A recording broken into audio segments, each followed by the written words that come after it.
il s'est consacré à l'enseignement de la pensée juive. À Bar-Ilan, il est devenu doyen de la faculté à Bar-Ilan et il a continué à propager son enseignement en France, en Israël et dans le monde entier par l'intermédiaire de la source de vie de José Eisenberg, des livres qu'il a publiés et cela l'a mis au travail et à l'œuvre jusqu'à véritablement son décès, jusqu'à l'âge de 90 ans. Il ne s'est pas arrêté, il a continué à publier, à enseigner dans beaucoup d'institutions ici en Israël. Sur Radio Kalitan, nous avons le plaisir d'être en ligne avec le docteur Michael Gross. Michael, bonjour, Boker Tov. Bonjour, Boker Tov. Merci d'être avec nous ce matin. Nous vous avons sollicité pour une bonne raison, pour une bonne cause, parce que, demain soir doit se dérouler à Echad Shlomo à Jérusalem une soirée d'hommage à la mémoire de votre père, le professeur Beno Gross, à l'occasion du centenaire de sa naissance et du 10e anniversaire, 10 ans déjà que Beno Gross nous a quittés, 10 ans de sa disparition. Avec vous, je voudrais que l'on revienne peut-être d'abord avant tout pour nos auditeurs qui peut-être n'ont pas eu la chance, le privilège de connaître Beno Gross, de rappeler qui était votre père. Et en quelques lignes, effectivement, il est né il y a 100 ans, presque exactement, Rosh Hashanah. Il est né le jour de Rosh Hashanah en 1925, donc ça fait exactement 100 ans. Il est décédé il y a 10 ans, en 2015. Et son parcours, il est né à Strasbourg, avant la guerre, évidemment, en 1925. Pendant la guerre, tous les Strasbourgeois ont été transférés dans le sud de la France et il a passé sa scolarité en conditions de guerre à Limoges et ensuite à Lyon. Et là-bas, il a rencontré le professeur Neher, le grand rabbin Deutsch, qui l'ont beaucoup influencé et qui l'ont poussé à persévérer sur l'étude de la pensée juive. Et finalement, il a fait son doctorat. En pensée juive, il était professeur de philosophie. Mais avant cela, il était essentiellement un éducateur, oui, dans le cadre de l'école Akiba. Et finalement, à l'âge de 23 ans, il a fondé l'école Akiba à Strasbourg, première école juive à plein temps dans la périphérie de la France, une école qui a progressé vraiment d'une manière fantastique et qui, autour d'elle, s'est recréée la communauté juive de Strasbourg après la guerre. Et donc, il a dirigé cette école avec beaucoup de vigueur et de conviction, jusqu'à arrivé la guerre des 6 jours. Et là, il s'est dit, c'est très bien ce qu'on a fait en France, mais il faut rejoindre la terre d'Israël et le peuple d'Israël en Israël. Et donc, toute la famille est montée en milieu de carrière, on peut dire, avec 5 enfants. Il est monté à Jérusalem et il a recommencé. Et au début, il était directeur d'école, mais finalement, il s'est consacré à l'enseignement de la pensée juive. À Bar-Ilan, il est devenu doyen de la faculté à Bar-Ilan et il a continué à propager son enseignement en France, en Israël et dans le monde entier par l'intermédiaire de la source de vie de José Eisenberg, des livres qu'il a publiés et cela l'a mis au travail et à l'œuvre jusqu'à véritablement son décès, jusqu'à l'âge de 90 ans. Il ne s'est pas arrêté, il a continué à publier, à enseigner dans beaucoup d'institutions ici en Israël et il a continué à suivre le judaïsme français et il a aidé à la Klita, l'Aliyah et la Klita des Juifs de France. Oui, alors effectivement, et alors c'était donc un philosophe, mais aussi donc un des principaux membres de ce que l'on appelait l'école de pensée juive, on va dire avec Manitou, avec Lévinas, avec André Neher justement que vous citiez à l'instant. Comment on peut résumer sa pensée? On sait qu'elle était, pour on va dire ceux qui l'ont connue, très orientée autour du Maharal, de la pensée du Maharal, n'est-ce pas? Et oui, du point de vue académique, comme on dit. Il s'est consacré aux penseurs essentiels. Le Maharal, essentiellement, c'était le sujet de sa thèse de doctorat, mais également les autres penseurs, le Rambam, Rabbi Yehuda Levi, le Rav Kook, Là, j'ai un livre justement qu'il a écrit Oui.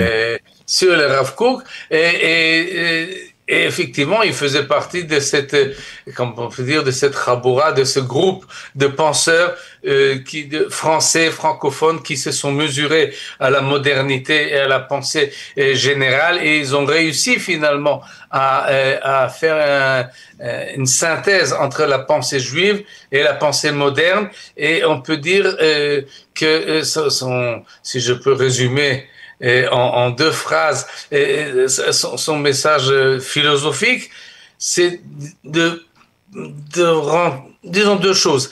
La première, c'est que chaque individu doit se sentir responsable de ce qui se passe dans le monde. Et si c'est un juif, il se sent engagé dans ce qui se passe avec le monde juif et ce qui se passe avec l'histoire juive. Et ça demande, c'est comme une mitzvah, si on peut dire, pour que chaque individu participe à l'histoire juive et à sa vocation au message que le judaïsme doit transmettre à l'ensemble de l'humanité. Ça, cet engagement-là, il l'a montré dans sa vie, et il a essentiellement insisté sur le fait que ce que l'on fait, et on doit le faire pleinement, c'est-à-dire on doit y réfléchir, on doit y mettre une conception, une idéologie, une réflexion, et ne pas faire des choses automatiquement ou parce que l'ensemble du troupeau va dans cette direction-là, mais on réfléchit à ce que l'on fait et on passe à l'action et on s'engage dans cette mission extraordinaire qui est la mission du peuple juif depuis Abraham jusqu'à Biat HaMashiach. Et on peut dire que ce qui caractérisait aussi sur le plan, on va dire, plus personnel, le professeur Gross, c'était d'une certaine manière son positivisme. Il était toujours dans la positivité, dans l'optimisme, sans parler de sa bienveillance, de sa gentillesse, de son sourire, même de son humour. Il était toujours dans une disposition positive qui peut-être manque aujourd'hui parfois dans la réalité israélienne.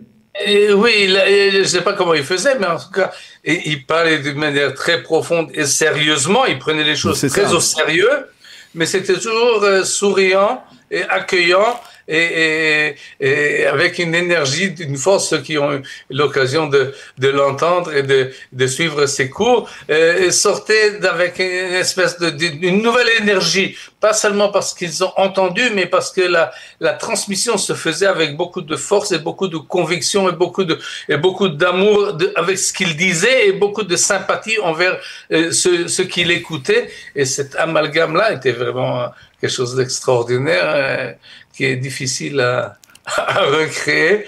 C'était vraiment quelque chose de spécial. Alors, je voudrais qu'on dise un mot sur cette soirée de demain. J'ai vu les participants. Il y a des personnalités que l'on connaît dans le mouvement sioniste religieux, comme le Rav Sherlow d'un côté, et des gens que l'on connaît du monde francophone, comme le Rav Eli Kling. Sur quel point, on va dire, vous avez voulu vous focaliser pour cette soirée d'hommage?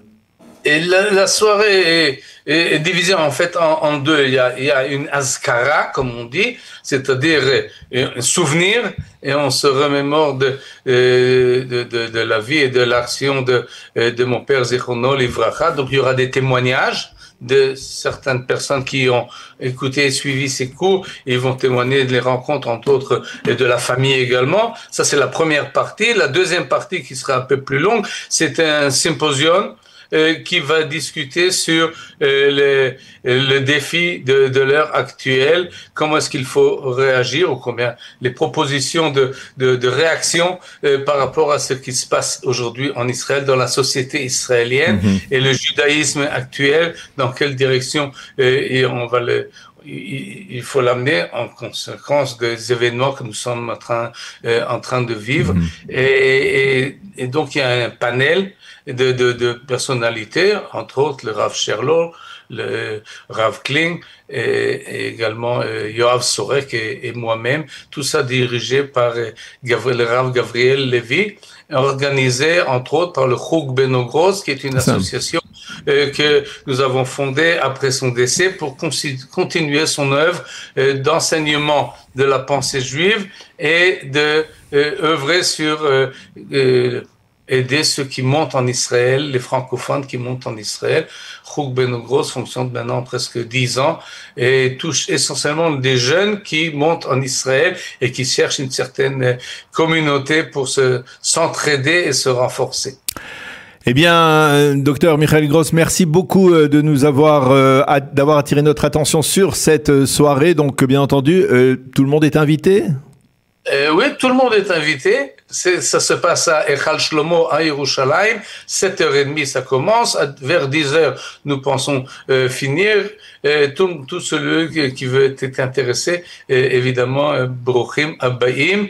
Et je vous remercie, Daniel, pour cette occasion. Mais c'était tout naturel de rendre hommage au professeur Beno Gross. Merci beaucoup, Michael, d'avoir accepté de répondre à nos questions ce matin. On vous invite bien entendu tous, si vous voulez découvrir ou redécouvrir l'enseignement du professeur Beno Gross, à participer à cette soirée demain soir à Echal Shlomo à Jérusalem. Merci beaucoup. Bonne soirée. À bientôt. Shana Tova à tous Shana Tova également. Merci.